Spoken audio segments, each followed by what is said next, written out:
Imagina passar todos os dias por um prédio abandonado no meio da cidade e nunca desconfiar que ali dentro estava escondido o maior perigo radioativo da história do Brasil.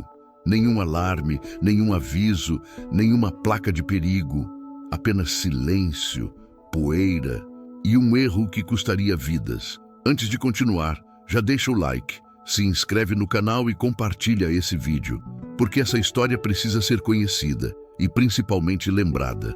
Em setembro de 1987, no coração de Goiânia, um antigo prédio do Instituto Goiano de Radioterapia permanecia esquecido. As portas estavam abertas, as paredes se deteriorando e o equipamento que um dia tratou pacientes com câncer continuava ali, largado, como se não tivesse valor algum, mas tinha um valor invisível, mortal e extremamente perigoso. Dentro daquela máquina havia uma cápsula de Césio-137, um material radioativo que deveria estar sob controle rígido, protegido por leis, protocolos e fiscalização. Nada disso existia ali. O prédio havia sido abandonado após uma disputa judicial. E quando a burocracia falhou, o perigo ficou. Nenhuma autoridade isolou o local, nenhum órgão recolheu o equipamento, nenhum aviso foi deixado para alertar a população. Era como se o tempo tivesse parado, mas a radiação não para nunca. Ela não faz barulho, não tem cheiro, não arde na pele. Ela simplesmente age, célula por célula, enquanto tudo parece normal. 2 catadores de materiais recicláveis entraram no prédio em busca do que parecia apenas ferro velho. O que encontraram não parecia ameaçador. Pelo contrário, era pesado, metálico, valioso aos olhos de quem precisava sobreviver daquele trabalho. Eles removeram a peça sem saber que naquele momento estavam libertando algo que jamais deveria ter sido tocado. Não foi imprudência, foi abandono, foi descaso, foi negligência. E o mais perturbador é perceber que não se tratava de uma usina nuclear, nem de um experimento secreto. Era um equipamento médico, esquecido como entulho urbano. Um objeto comum, colocado no lugar errado, sem qualquer responsabilidade. Um erro silencioso que não explodiu, não chamou atenção, não virou manchete naquele dia. Mas começou ali a contagem invisível de uma tragédia. Enquanto a cidade seguia sua rotina, ônibus circulavam, crianças brincavam nas ruas e famílias jantavam tranquilamente, uma ameaça real já estava em movimento. Ninguém imaginava que aquele pequeno objeto abandonado carregava o poder de contaminar bairros inteiros, destruir famílias e marcar o Brasil para sempre. Tudo começou, não com um acidente, mas com algo ainda mais assustador. A completa ausência de cuidado. E é isso que faz essa história doer até hoje. Porque o Césio-137 não matou por acaso. Ele matou porque foi esquecido. Porque alguém virou as costas. Porque quando ninguém se responsabiliza, o perigo encontra espaço para crescer. E a partir daquele instante, o que parecia apenas sucata começou a se transformar no brilho mais mortal que o Brasil já viu. O objeto retirado daquele prédio abandonado não parecia perigoso. Pelo contrário, quando finalmente foi aberto, revelou algo que ninguém ali jamais tinha visto antes. Um pó fino, azul, intenso, quase hipnotizante. Um brilho que se destacava no escuro, como se tivesse vida própria. Era bonito. E foi exatamente isso que o tornou tão mortal. Naquele momento, o Césio-137 deixou de ser apenas um material radioativo esquecido e se transformou em algo desejado. As pessoas se aproximavam para olhar melhor, tocavam, passavam nos dedos, algumas esfregavam na pele, outras levavam pequenas porções para casa, curiosas para mostrar aos amigos. Ninguém sentia dor. Ninguém passava mal imediatamente. O brilho não machucava, e isso fazia tudo parecer seguro. O pó começou a circular como uma novidade. Foi dividido entre familiares, vizinhos, conhecidos. Alguém colocou sobre a mesa. Outro passou no corpo, achando que aquilo poderia ter algum efeito benéfico. Houve quem misturasse com creme. Houve quem guardasse como se fosse um objeto precioso. Em uma casa simples de Goiânia, uma criança de apenas 6 anos se encantou com aquele azul que iluminava o ambiente quando as luzes se apagavam. Ela brincou com o pó, passou no rosto, comeu com as mãos contaminadas. Aquela criança se chamava Lady das Neves. Enquanto isso, os primeiros sinais começaram a surgir, mas ninguém conectava uma coisa à outra. Náuseas, vômitos, tonturas, queimaduras estranhas na pele. As pessoas acreditavam ser uma virose, uma intoxicação alimentar, algo passageiro. Os médicos também não desconfiavam. Não havia histórico, não havia alerta, não havia suspeita de radiação. O inimigo era invisível demais para ser reconhecido. O que ninguém sabia é que cada grão daquele pó azul emitia radiação continuamente. Não era algo que acabava, não era como um veneno comum. Quanto mais contato, mais o corpo absorvia. Por dentro, as células começavam a morrer. A medula óssea era atacada. O sistema imunológico entrava em colapso.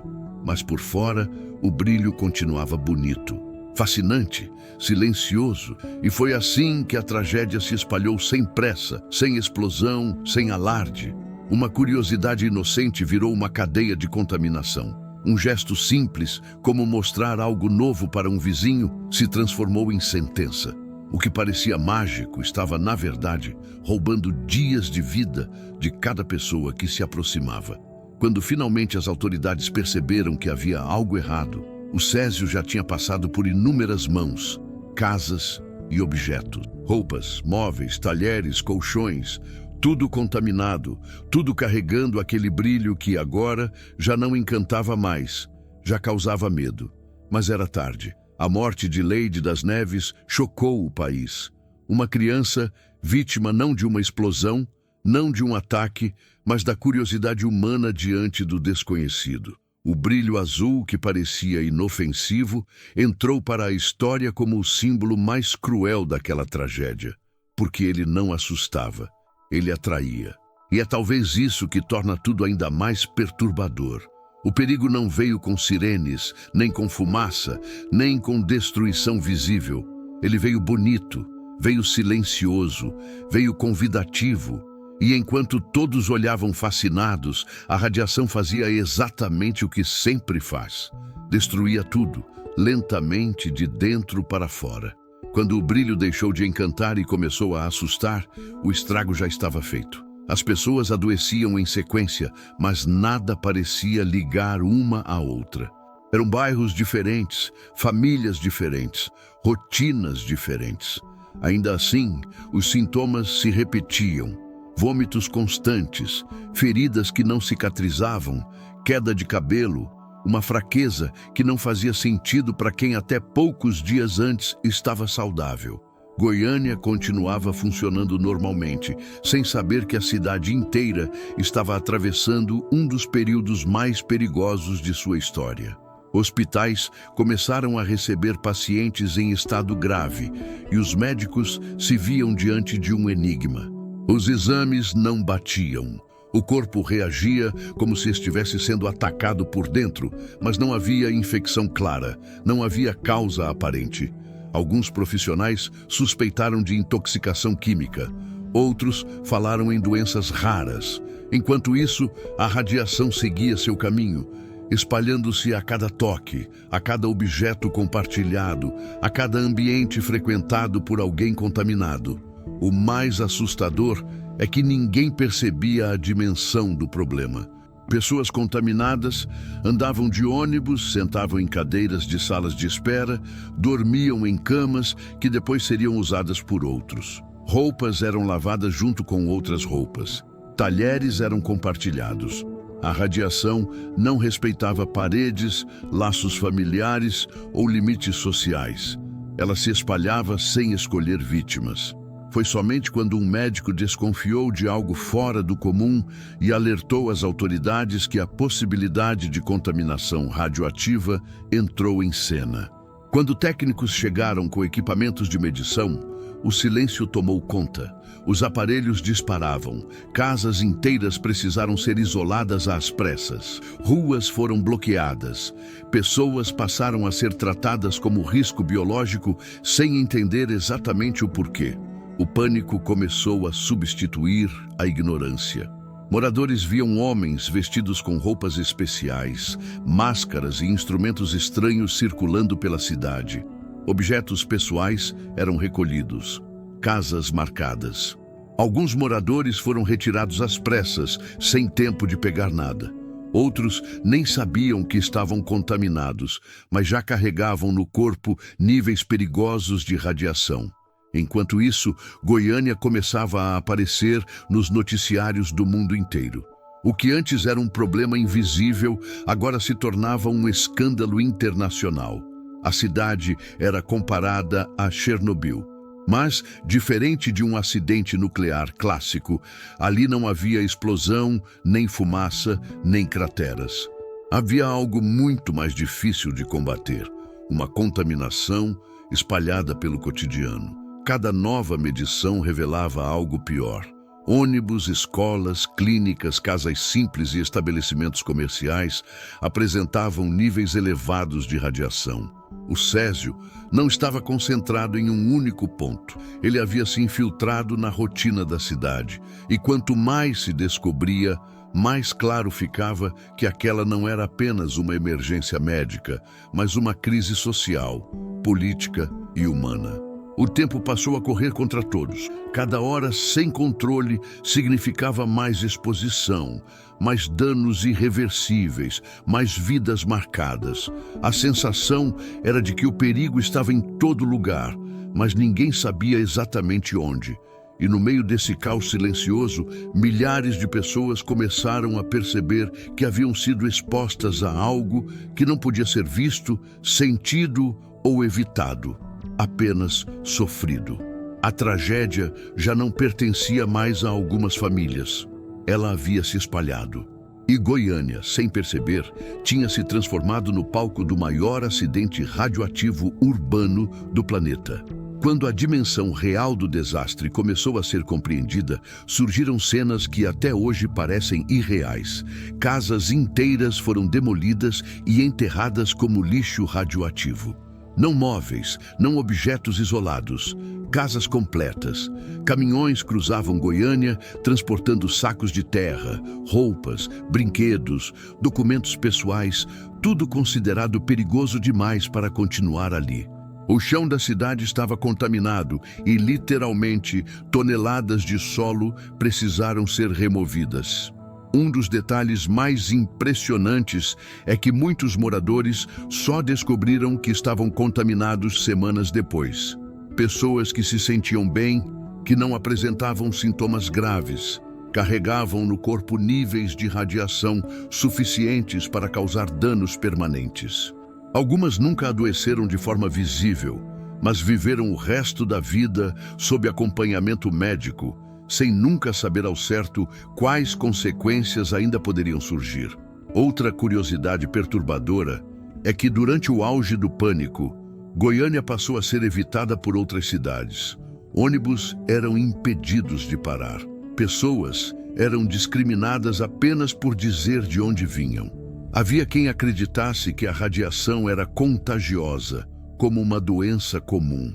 O medo ultrapassou a ciência e se transformou em preconceito, isolando vítimas que já tinham perdido quase tudo.